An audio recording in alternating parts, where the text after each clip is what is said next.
ठाकुर जी का ये गुण है कृपा करने का, वे कृपालु हैं।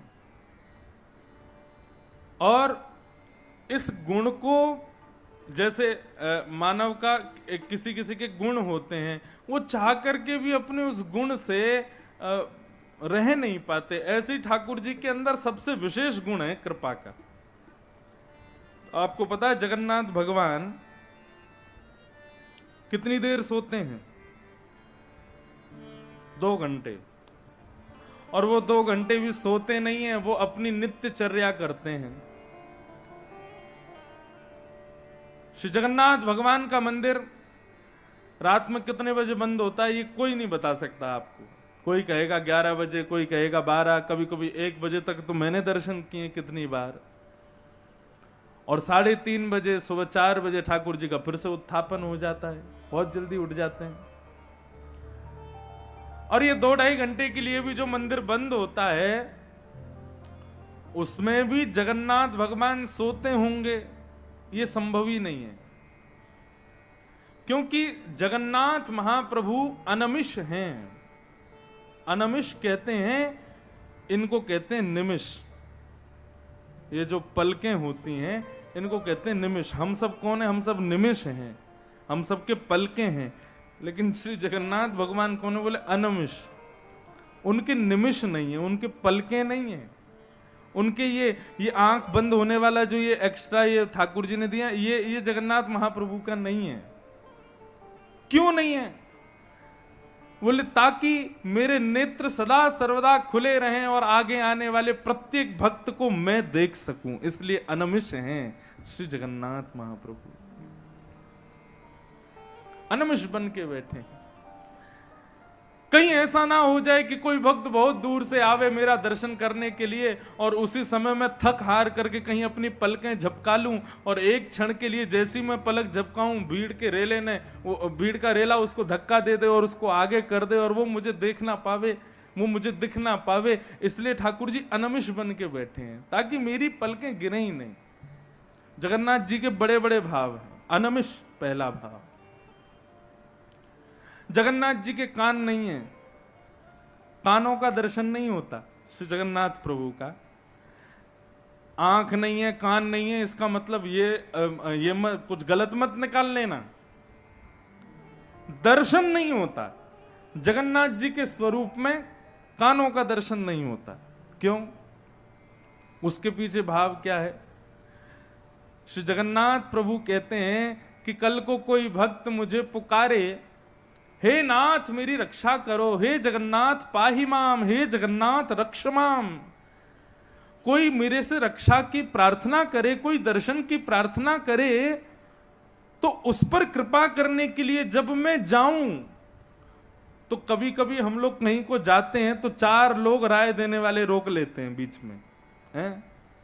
अब हम राहुल केला आ रहे थे तो 5 लोगों ने राय दी। बोले अच्छा राहुल केला जा रहे हो? बोले हाँ। अच्छा वो तो ऐसी जगह है, वहां के लोग तो ऐसे हैं, वहां तो ऐसा है, वहां का मौसम ऐसा है, वहां पर ये है वो है। तो 4-5 लोग पूछते हैं कहाँ जा रहे हो, बता दो, तो फिर राय जरूर देते। अच्छा वहां जा रहे हो, वहां के लोग तो ऐसे हैं। अब कैसे हैं ये तो मैं नहीं बताऊंगा, क्या बताया था ये तो आप प्रूव करके दिखाओ कि आप कैसे हो। वैसे अभी तक तो सब बढ़िया है, सब अच्छा है। तो श्री जगन्नाथ महाप्रभु जो हैं उन्होंने अपने कानों का दर्शन नहीं कराया। इसका मतलब क्या है? कल को कोई भक्त बुलावे और मैं उसकी रक्षार्थ जाऊं, कल को कोई मुझसे पूछे, बगल में सुभद्रा जी बैठी हैं, बलराम बैठे हैं, पीछे लक्ष्मी बैठी हैं, इतने सारे देवी देवता, मैं कहीं जाने लगूं और ये लोग मुझसे पूछें कहां जा रहे हो, तो मैं कहीं बता दूं कि भाई उस भक्त की रक्षा करने जा रहा हूं, तो फिर मुझे उसके बाद इनकी सुननी नहीं है कि ये कहें अरे वो जगह अच्छी नहीं, वो भक्त ऐसा नहीं है, वो भक्त आपके लायक नहीं है, वो स्थान आपके लायक नहीं है, कहीं ये लोग मुझे टोके ना। इसलिए जगन्नाथ भगवान ने अपने कान ही नहीं बनाए। जब ठाकुर जी कृपा करने के लिए जाते हैं तो लक्ष्मी कहती है अरे वो स्थान आपके लिए नहीं है, तो ठाकुर जी चले ही जाते हैं। कृपा करके जब लौट करके आते हैं तब लक्ष्मी कहती है मैंने बार बार मना किया था उस स्थान पर मत जाना, आपने सुनी नहीं। ठाकुर जी कहते हैं कहां से सुनूं, कान ही नहीं है। तुमको दिखे कान? मेरे कान हैं तो फिर सुनना पड़ेगा आपको, लेकिन श्री जगन्नाथ महाप्रभु ने कहानी का दर्शन ही नहीं कराया। बोले कि कहीं कोई कल को मुझे रोके ना, कोई टोके ना। अनमिष हैं श्री जगन्नाथ जी, बिना कानों के दर्शन के हैं श्री जगन्नाथ जी। ये कान का दर्शन नहीं है, नेत्रों के ऊपर पलके नहीं है। इन सब का भाव क्या है कि जगन्नाथ कृपालु है। श्री जगन्नाथ कृपा, और इससे बड़ा कृपालु क्या होंगे। हम अपना हाथ, स्कूल में वो क्या होती थी, प्लेज होती थी, तो ऐसे हाथ करके प्लेज करते थे, और मैं भारतीय हूँ, भारतीय सब नागरिक मेरे भाई बहन आदि आदि वो सब होता था।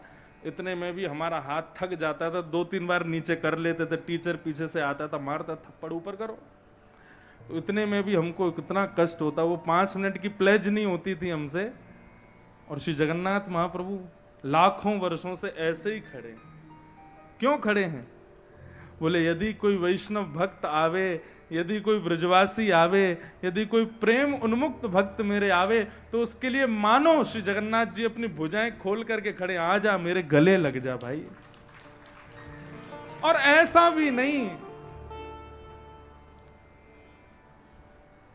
हमको जय जय श्री राधे में हाथ ऊपर करने में, करताल बजाने में हाथ ऊपर करने में कष्ट होता है, लेकिन श्री जगन्नाथ महाप्रभु सदा सर्वदा ऐसे ही खड़े हैं।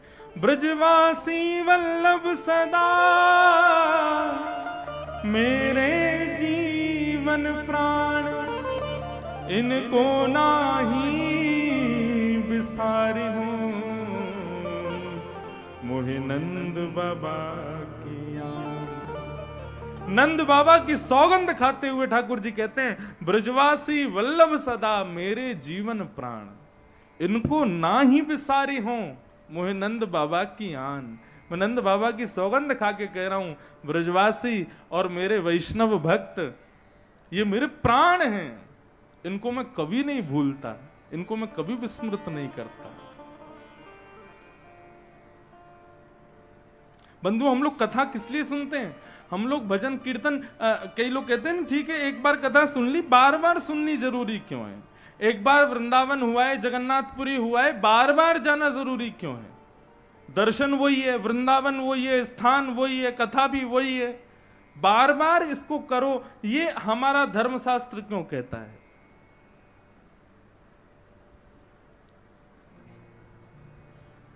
कई बार हम कथा करते हैं ना, तो कथा करते करते यदि कोई परिचित दिख जाए कथा में, तो हम उसका नाम मंच से बोल देते हैं। जैसे अब यहाँ सबका नाम तो नहीं जानता मैं, गोपाल जी हमारे मॉनिटर साहब का नाम जानते हैं बस, हैं। तो अब जैसे कोई आ जाए परिचित, तो मैंने कहा आइए विनोद जी विराजो, या कथा करते करते कभी कहते हैं विनोद जी सुनो ऐसा, तो वो आदमी इतना प्रसन्न हो जाता है, और फिर बाद में जब कथा करके जाते, महाराज जी आपको मेरा नाम याद था? मैंने कहा हाँ याद था। ठीक उसी प्रकार सारा संसार श्री जगन्नाथ जी का स्मरण करता है, लेकिन हमारी स्मृति ऐसी हो, हमारी भक्ति ऐसी हो कि श्री जगन्नाथ जी को उन लाखों में हमारा नाम याद हो जाए। कहा ये भी है कोई?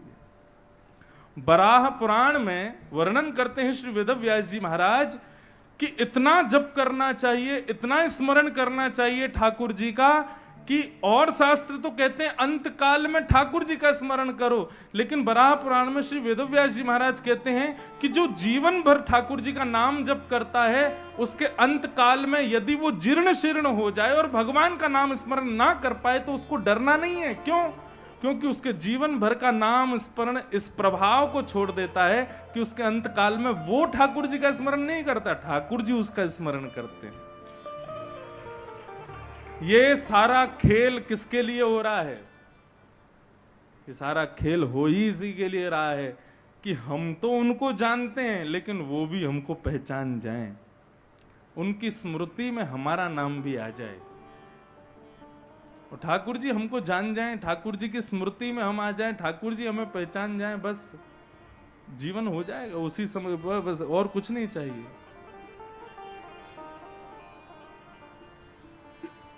तो श्रीमद् भागवत की कथा बंधुओं किसी कामना की पूर्ति के लिए कभी मत कराना। श्रीमद् भागवत की कथा तो केवल और केवल ठाकुर जी को जानना है, पहचानना है, उनसे हमारा प्रेम बन जाए, हम कहीं कुछ गलत तो नहीं कर रहे, हमें सद्मार्ग पता चले, केवल इन भावनाओं से भागवत की कथा हो। तो भागवत की कथा सुनने से कौन कौन सी कैटेगरी के